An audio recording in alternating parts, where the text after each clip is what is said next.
whatever we have learned, whatever life has become, I believe that the source of it has come from these things. There were times where religion were in charge of life. They pursued it in such a way that it was a must, or something that was forced into the lives of people, that whether you like it or not, kings and queens apply them to their rule. And so the people were bound to accept tradition, as long as there is culture and there's all those things. It's all part of what we call religion. In fact, the idea of Christianity is part of a culture that developed in the Jewish group of tribe, and it has ended up in the hands of the Europeans, who have transformed the book and translated it to today, for us to sort of actually from the Greeks and now to what we will see as the Europeans. It's all the same history, they hold the same background. So it cannot be sort of ruled out or ignored. It has to be recognized in that fact. In Genesis, if I may draw the curtain on the introduction and get to the topics. In Genesis, as we talked about, the area of sin is a very critical, a very serious topic. It's an area which really everybody wants to really understand, including myself. Now, if we accept the Bible in the Bible thinking person, in the mindset of that person who believes in the Bible, then you can see that your mind has been narrowed to the Christian view, unless you are somebody who is open-minded and you open yourself to other thoughts as well. But the focus on the Christian view and how Christian presents, or how Christianity, to my view, should be presented according to the book as it's written, black and white. You might see it as a literal translation. That is entirely up to you. There are certain verses that are being seen as proverbs and all that. We are talking about the straightforward storyline, which somehow encourages others, or sort of it's sort of in tune others into some sort of lifestyle or some sort of belief that makes them act or behave either in a good way or in a bad way. And so the presentation is what this whole thing is about, to sort of reveal that it is possible that some of the people, some of the things that we've been criticizing about some pastors or some religious people have not just been done out of this blue, out of the sky.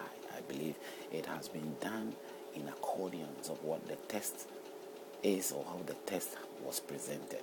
That is why I say that it is a manly effort to put these words together and the books together, and not necessarily God's work or a divine God's work, a wise and sensible God to do this. Because if God did this, then the errors of this book will also be attributed to God, which will make God not as wise and sensible as we would have wanted, or we would have wished God to be, or we think of God to be.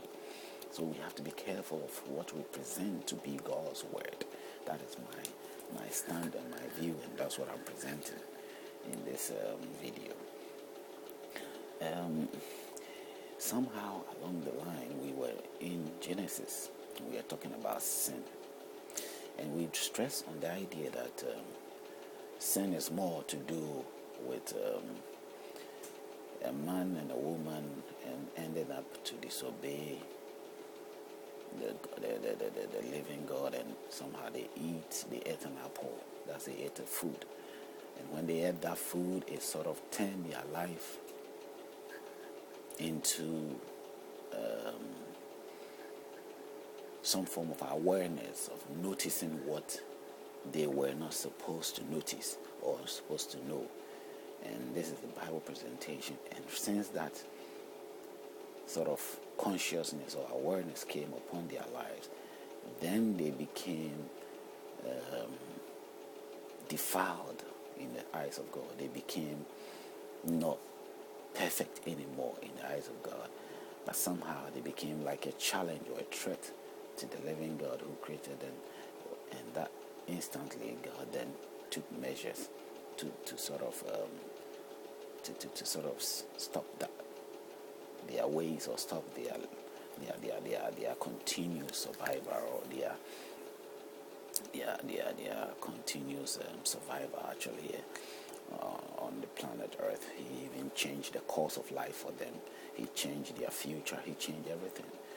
But as we see, as I look into the same chapters, I then realize that it should be noted that somehow, if they took heed or listened to a snake, in the Bible further on, it is revealed that it was Lucifer, an angel, another spirit, that somehow went into that snake to sort of convince the woman. But that is another deeper section of it. Let's go to the literal part of it from the very beginning. They say the snake, the convincing, sort of changed their mind. He advised the woman to sort of eat and everything will be okay, and they ate, and the woman ate the food. So when this snake gave the advice, this advice has been the advice that today we are supposed to believe, according to the Bible, that our way of life has become. We haven't got to the will of God, or the original will of God for us from the very beginning. Even though it is noted that God somehow, according to the Bible, clothed us, covered us, fulfilled that moment of awareness that we were in, that desire that we were opting for, that we wanted to be clothed, that we feel shy of ourselves. He provided something, and so the name of provider, he provided something for us. He then demonstrated his Jehovah Jireh, that is Jehovah Jireh, of being a God of a provider. He provided something that instant to cover us, to cover the body of what we were so shy, or the man and the woman were shy of. Okay, but as to God being satisfied with the way men chose, taking heed the advice of the snake, that is another thing, because if God is a smart and omnipotent, omniscient God, knowing everything, his choice from the very beginning for man was good. So there is no need that he would then sort of agree to the new idea or the new commitment that man chose to do. So the curse then stand as man, also the wages of sin. He says the wages of sin is death, according to the Bible.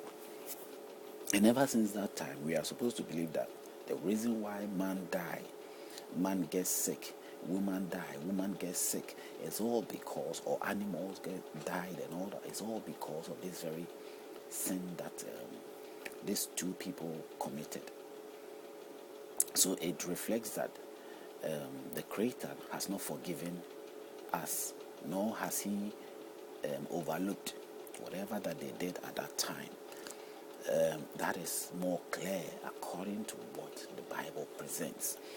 Now, in other books like the Quran, as I said, I normally look through the Quran. As you see here, it's the Quran of translation, both written in the Arabic, and it's also translated in English to today's current English standard. I believe probably Muhammad, I've learned from the rumor and a bit of that he wasn't an educated person. So some of the writing sometimes I believe is not straightforward, but it's got the meaning over the years. Translations has made the meaning a bit clear.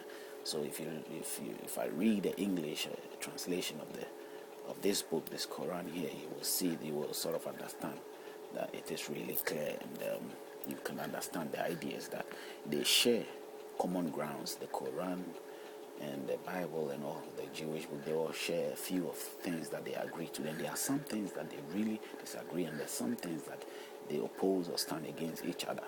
So all is out here for you to see. The Quran text, translation, and commentary by Abdullah Yusuf Ali.